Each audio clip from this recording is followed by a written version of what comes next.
ప్రపంచ ఆర్థిక శక్తిగా భారత్ వేగంగా ఎదుగుతోంది. అంతర్జాతీయ ద్రవ్య నిధి IMF విడుదల చేసిన తాజా ప్రపంచ ఆర్థిక నివేదిక ఏప్రిల్ 2025 ప్రకారం భారత్ ఈ ఏడాది 2025 జపాన్ వెనక్కి నెట్టి ప్రపంచంలో 4వ అతిపెద్ద ఆర్థిక వ్యవస్థగా అవతరించనుంది. కీలక పరిణామం భారత ఆర్థిక ప్రస్థానంలో మరో మైలురాయిగా నిలవనుంది. జపాన్ ను వెనక్కి నెట్టి IMF నివేదిక ప్రకారం 2025 ఆర్థిక సంవత్సరానికి FY26 భారత నామమాత్ర జీడీపీ నోమినల్ జీడీపీ 4,187,187,17 బిలియన్ డాలర్లకు సుమారు 348 లక్షల కోట్లు చేరుతుందని అంచనా.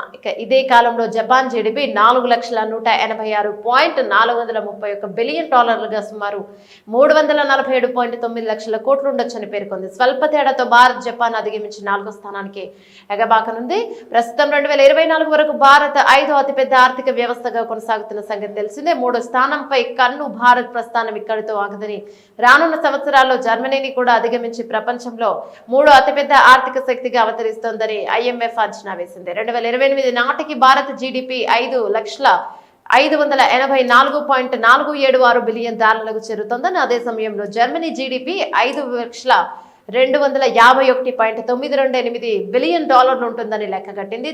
అంతకు ముందే అంటే 2027 నాటికి భారత ఆర్థిక వ్యవస్థ 5 ట్రిలియన్ డాలర్లు సుమారు 5,609.47 బిలియన్ డాలర్లు మార్కును దాటుతుందని నివేదిక స్పష్టం చేసింది. అగ్రస్థానంలో అమెరికా, చైనా. ఇక ప్రపంచంలో అగ్రగామి ఆర్థిక వ్యవస్థల విషయానికి వస్తే 2025లో కూడా అమెరికా 30.5 ట్రిలియన్ డాలర్లు, చైనాలే 19.2 ట్రిలియన్ డాలర్లు తొలి 2 స్థానాల్లో కొనసాగుతాయని IMF పేర్కొంది. దశాబ్దం చివరి వరకు ఈ స్థానాల్లో పెద్దగా మార్పులుండకపోవచ్చని అంచనా.